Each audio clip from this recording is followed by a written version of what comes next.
नमस्कार मित्रों। आज एक दिल छू लेने वाली कहानी लेकर उपस्थित है। आज की कहानी है तिरस्कार। मित्रों, कहानी में आगे बढ़ने से पहले आप हमारे चैनल को अवश्य सब्सक्राइब कर लेना, वीडियो को लाइक और अपने मित्रों से शेयर करना, एक छोटा सा कमेंट्स लिखकर हमारा उत्साहवर्धन तो जरूर करना मित्रों। तो आइए चलते हैं कहानी की ओर। घर में मेहमानों का आना शुरू हो चुका था। बाहर बन रहे पकवानों की खुशबू पूरे घर में फैल चुकी थी। उस खुशबू के बीच सभी की हंसी ठिठोली की आवाज़ें अम्मा को उनके कमरे में सुनाई दे रही थीं। पर उस हंसी ठिठोली में उनकी कोई दिलचस्पी नहीं थी। वह तो अपने कमरे में ही भली थीं। उन्हें तो दिलचस्पी थी उन पकवानों में जिसे खाने को उनका जी ललचाने लगा था। आज बेटे बहू भावेश और सुदीप्ता की शादी की 8वीं सालगिरह थी। आखिर उनका बेटा कलेक्टर जो है, तो पार्टी भी छोटी मोटी नहीं होगी। तो कई मेहमानों को बुलाया गया था, या यूं भी कह सकते हैं कि उनके दोस्तों और बहू के मायके वालों को बुलाया गया था। अम्मा जी या उनके परिवार में किसी को कोई खास दिलचस्पी नहीं थी। वैसे भी बहू की हिदायत के अनुसार अम्मा जी को तो अपने कमरे में ही रहना था। पता नहीं बहू ने ये हिदायत क्यों दी। वैसे भी अम्मा अपने कमरे से बाहर आती कहाँ हैं, क्योंकि अगर वो जरा सा भी बाहर आ जाती हैं तो बहू को अच्छा नहीं लगता। उसे लगता है कि उसके बाहर आने मात्र से ही पूरा घर फैल जाता है। शायद उसके इस चमकीले सुंदर ईंट गारे के घर में अम्मा ही अकेली पुरानी वस्तु थी जो उस घर में जिद्दी दाग धब्बे की तरह थी, जिसे हटाना तो हर कोई चाहता है, लेकिन फिर भी वो अपनी छाप उस जगह छोड़ ही देता है। और अम्मा जी को घर से निकालें तो उनकी इज्जत पर धब्बा पड़ जाए।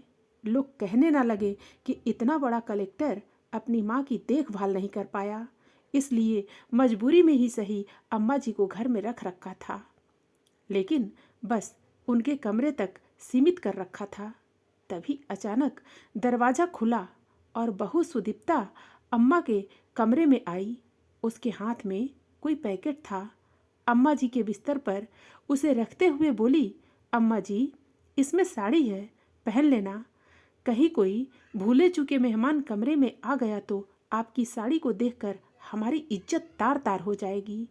और ढंग से हाथ मुंह धोकर कंघी कर लेना। अगर कोई कमरे में आता है तो नमस्ते, हाँ और हूँ में ही जवाब देना।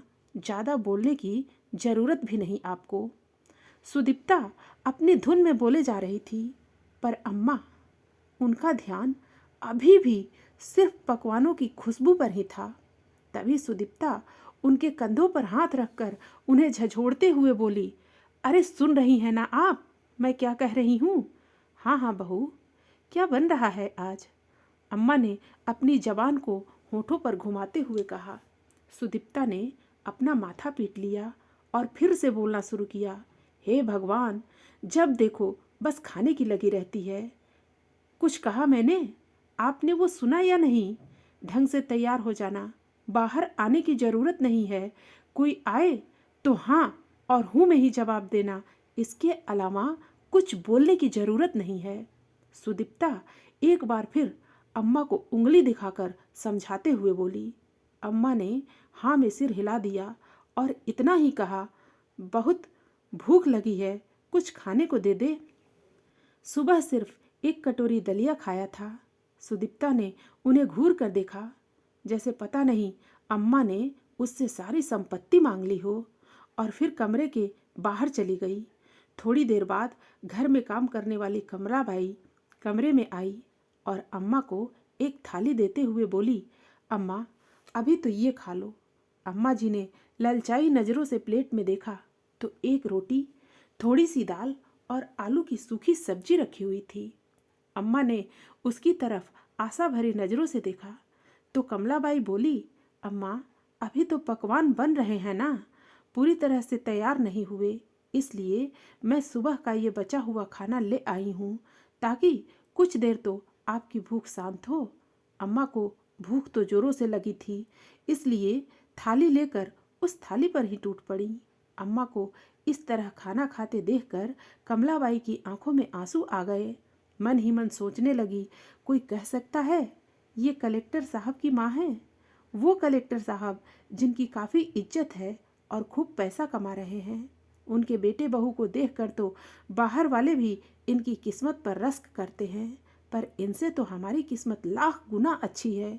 बेटा बहू मजदूरी करते हैं, मैं घरों में काम करती हूँ, लेकिन कम से कम रात का खाना एक साथ बैठकर तो खाते हैं। यहाँ तो बेटे को पता नहीं कि माँ के साथ क्या हो रहा है। सोचते सोचते कमलाबाई फटाफट अम्मा के कमरे की सफाई करने लगी। वैसे अम्मा के कमरे में ज़्यादा कोई सामान तो था नहीं, इसलिए फटाफट व्यवस्थित हो गया। पूरे कमरे को व्यवस्थित कर बाहर से 2 कुर्सियां लाकर अम्मा के कमरे में रख दी, ताकि कोई आए तो बैठने के लिए कुछ तो हो। तभी बाहर से सुदीप्ता की आवाज़ आई तो कमलाबाई बाहर आ गईं। इधर अम्मा ने फटाफट थाली साफ कर डाली, पर भला एक रोटी से क्या हो? भूख तो अभी भी जोरों से लग रही थी, पर बोलती किससे? मन मारकर थाली एक तरफ रख जैसे तैसे उठी और हाथ मुंह धोकर पैकेट में से साड़ी निकाली। साड़ी बिल्कुल नई थी, उस पर टैग भी नहीं हटा था। पूरे 410 रुपए की साड़ी थी। उसे देखकर ही अम्मा खुश हो गईं। मेरे बच्चों ने पहली बार मेरे लिए साड़ी खरीदी, पर साड़ी के साथ ब्लाउज और पेटीकोट तो था ही नहीं, इसलिए अपने पुराने ब्लाउज पेटीकोट के साथ ही साड़ी पहन ली। थोड़ी देर बाद सारे मेहमान बाहर इकट्ठे हो गए तो केक काटने का वक्त हो गया। भावेश और सुदीप्ता केक काटने के लिए एक साथ आ गए। तभी भावेश के किसी दोस्त ने कहा, अरे भावेश, घर में आंटी जी भी तो हैं, उन्हें भी बुलाओ। आखिर तुम्हारी जिंदगी का इतना खुशी का दिन है तो उन्हें तो यहाँ होना ही चाहिए। उसकी बात सुनकर भावेश झिप गया। उसने सुदीप्ता की तरफ देखा तो सुदीप्ता बात बनाते हुए बोली, अरे भैया, बात यह है कि अम्मा जी की तबीयत ठीक नहीं रहती, इसलिए वो बाहर नहीं आई। उन्होंने खुद मना किया है कि मुझे परेशान मत करना, वरना हमारा तो बड़ा मन था उन्हें बाहर लाने का, उन्हीं की हाथों से केक कटवाने का। आखिर सबको अपनी बातों से संतुष्ट कर सुदीप्ता ने भावेश के साथ मिलकर केक काटा। इधर खाने पीने में सब लोग मशगूल हो गए। इतने में कमलाबाई ने एक प्लेट अम्मा के लिए खाना लगाया तो सुदीप्ता ने उसे डांट दिया, ये क्या कर रही हो कमला? यह प्लेट लेकर कहाँ जा रही हो? कमला ने झेपते हुए कहा, मेम साहब, अम्मा को भूख लग रही होगी, उन्होंने एक ही रोटी तो खाई थी। तो एक रोटी भी काफ़ी है तसल्ली लाने के लिए, उनकी तो उम्र हो चुकी है, उनका तो पेट ही भर गया होगा। ये प्लेट छोड़ और जाकर तेरा काम कर, अम्मा का मैं देख लूँगी। यहाँ मेहमान सिर पर खड़े हैं और तुझे अम्मा जी की पड़ी है, चल जा यहाँ से। आखिर मजबूरन कमलाबाई को प्लेट वहीं रखकर अपने काम पर जाना पड़ा। इधर सुदीप्ता अपने दोस्तों के साथ बिजी हो गई। रात के 11 बज गए, लेकिन अम्मा जी को खाना तक नहीं दिया। अब तो अम्मा की भूख के मारे हालत खराब होने लगी। अब उनसे बिल्कुल बर्दाश्त नहीं हो रहा था। लेकिन पार्टी तो अभी चल रही थी। लेकिन जब बिल्कुल बर्दाश्त नहीं हुआ तो आखिर मजबूरी में ही सही वो उठकर अपने कमरे से बाहर आ गईं। उन्हें बाहर देखकर भावेश का मूड खराब हो गया। वो सुदीप्ता से बिगड़ते हुए बोला, सुदीप्ता, तुमसे कहा था ना मैंने, ये अम्मा बाहर क्या कर रही हैं? तुम्हें मेरी इज्जत का बिल्कुल भी ख्याल नहीं है। अंदर लेकर जाओ, मैंने अभी के अभी। सुदीप्ता फटाफट अम्मा के पास गई और उन्हें अंदर धकेलते हुए बोली, अम्मा जी, आप बाहर क्या कर रहे हो? आपकी तबीयत खराब है ना? चलिए अंदर चलिए, आराम कीजिए। लेकिन अम्मा भूख से तड़प रही थीं तो सबके सामने ही बोल पड़ी, बहू, मुझे बहुत जोर से भूख लगी है, कुछ खाने को दे दे। उनकी बात सुनकर सब लोग हैरानी से अम्मा की तरफ देखने लगे। इतने बड़े कलेक्टर की माँ अभी तक भूखी प्यासी बैठी हैं, जबकि कलेक्टर साहब सबको पकवान खिला रहे हैं। कुछ लोग दबी जबान से बात करने लगे। कुछ बातें भावेश और सुदीप्ता के कान तक भी पहुंची। आखिर सुदीप्ता अम्मा को अंदर जबरदस्ती खींचते हुए ले गई। जबरदस्ती उन्हें उनके पलंग की तरफ धकेलते हुए बोली, खबरदार, जो आप बाहर आई तो मुझसे बुरा कोई नहीं होगा। शर्म नहीं आती अपने बेटे की इज्जत इस तरह से उछालते हुए? क्या बताना चाहती हैं आप लोगों को कि हम आपको भूखे रखते हैं? आपसे तो मैं बाद में बात करूंगी। पहले जो बाहर आप रायता फैलाकर आई हैं उसे तो समेटूं। कहकर सुदीप्ता बाहर आ गई और बाहर आकर सबके सामने ही कमलाबाई को बोली, कमलाबाई, जल्दी से अम्मा को एक प्लेट खाना लगा कर दे दो। अम्मा भी ना जब से बूढ़ी हुई हैं तब से भूल जाती हैं। अभी शाम को ही उन्होंने खाना खाया था।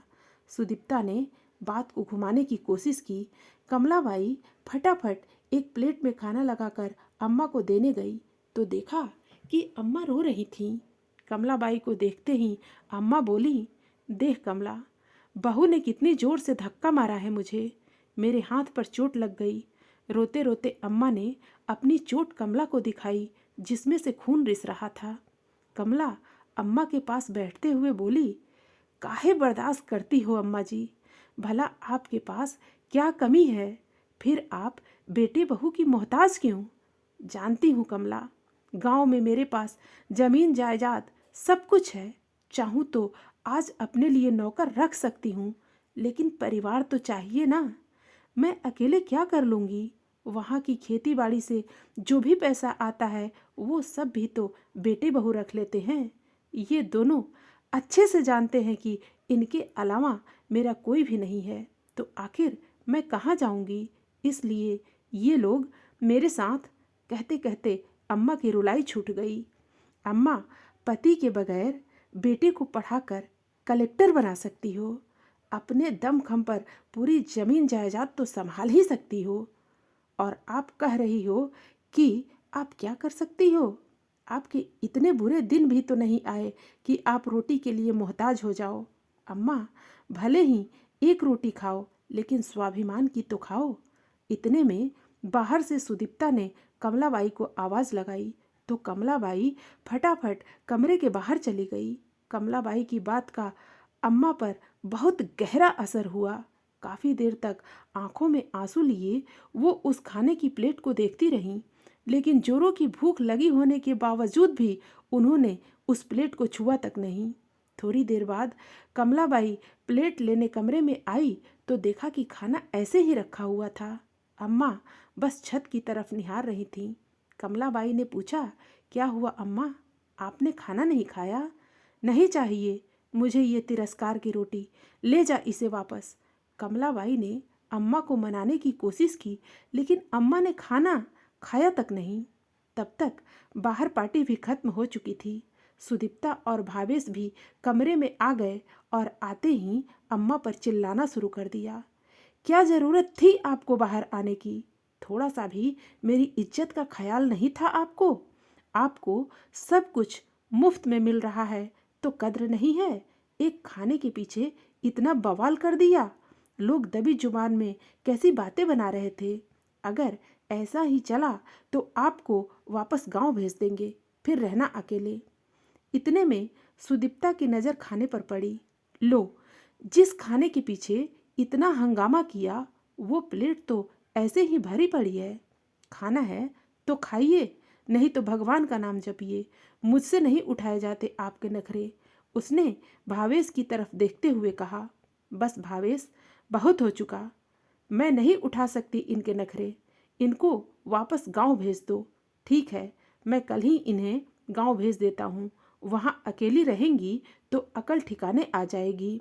भावेश ने उसकी हाँ में हाँ मिलाते हुए कहा और दोनों कमरे के बाहर आ गए। भावेश ने दूसरे दिन ही अम्मा को गांव भेज दिया। गांव आने के बाद अम्मा ने सबसे पहले अपने वकील को बुलाकर अपनी सारी जमीन जायदाद से भावेश को बेदखल किया। वसीयत के अनुसार उनके मरने के बाद सारी प्रॉपर्टी ट्रस्ट को चली जाएगी। वो ट्रस्ट जो बुजुर्गों और अनाथ बच्चों के लिए काम करती थी। साथ ही अपने बड़े घर का आधा हिस्सा उन्होंने बच्चों की शिक्षा के लिए दे दिया और आधे हिस्से में खुद रहने लगी। खेतीबाड़ी के लिए नौकर आते ही थे, उनमें से एक को घर के काम करने के लिए रख लिया। अब अम्मा स्वाभिमान और सुकून की रोटी खाती थीं। साथ ही इस बार खेतीबाड़ी से होने वाली इनकम को भावेश के पास ना भेजकर उन्होंने अपने ही पास रख लिया। जब पैसा भावेश के अकाउंट में नहीं आया तो भावेश और सुदीप्ता दोनों ही गांव आ गए। आते ही देखा कि घर के आधे हिस्से में बच्चे पढ़ाई कर रहे थे, इसलिए वो घर के दूसरे हिस्से की तरफ गए जहां अम्मा रहती थीं और आते ही अम्मा से बोले, अम्मा, ये घर में बच्चे पढ़ाई कैसे कर रहे हैं? और इस बार क्या खेतों में कोई कमाई नहीं हुई जो पैसा अकाउंट में नहीं डाला? उनकी बात सुनकर अम्मा ने कहा, घर का आधा हिस्सा मैंने बच्चों की शिक्षा के लिए दे दिया है, और रही बात कमाई की, तो कमाई हुई थी पूरे 7 लाख रुपए की, वो मैंने अपने अकाउंट में रख लिए हैं। आप पैसों का क्या करेगी अम्मा जी? और किससे पूछकर अपने घर का आधा हिस्सा बच्चों की शिक्षा के लिए दे दिया? अब की बार सुदीप्ता ने कहा, इसमें पूछना क्या है, संपत्ति मेरी थी तो मैंने अपने अनुसार इस्तेमाल कर ली। वैसे तुम लोग होते कौन हो मुझसे यह सब कहने वाले? कैसी बात कर रही हो अम्मा? हम आपके बेटे बहू हैं, आपका भला बुरा अच्छे से जानते हैं, भावेश ने बिगड़ते हुए कहा। कौन से बेटे बहू? वो जो रोटी तक के लिए अपनी माँ को तरसा देते हैं। देख बेटा, ऐसे बेटे बहू मुझे नहीं चाहिए। वैसे भी मैं तुम्हें प्रॉपर्टी से बेदखल कर चुकी हूँ, तो अब गांव में तुम्हारे लिए कुछ रखा भी नहीं है। अब तुम्हारा शहर भला, तुम्हारा घर भला, यहाँ आने की जरूरत नहीं है। अम्मा जी, आप ऐसे कैसे कर सकती हो? अम्मा की बात सुनकर सुदीप्ता चिल्लाते हुए बोली, मैंने तो प्रॉपर्टी से बेदखल किया है, कम से कम धक्का देकर किसी को चोटिल तो नहीं किया जैसे तुमने मेरे साथ किया था बहू। वैसे भी अब ना इस प्रॉपर्टी में तुम्हारा कोई हिस्सा है और ना ही मेरी जिंदगी में। रही बात मेरे मरने के बाद की, तो मेरी चिता को अग्नि देने मत आना। गांव में कोई भी इंसान मेरी चिता को अग्नि दे देगा, कम से कम यहाँ के लोगों में इंसानियत जिंदा है। अम्मा जी के गुस्से भरे चेहरे को देखकर दोनों की हिम्मत नहीं हुई कुछ कहने की, इसलिए दोनों ही अपना सा मुंह लेकर शहर के लिए रवाना हो गए। मित्रों, हर कहानी में कोई न कोई संदेश छुपा होता है। कहानी लोगों का मनोरंजन करने के साथ साथ जिंदगी की जरूरी सीख भी देती है। फिर मिलते हैं अगली प्रस्तुति के साथ। धन्यवाद।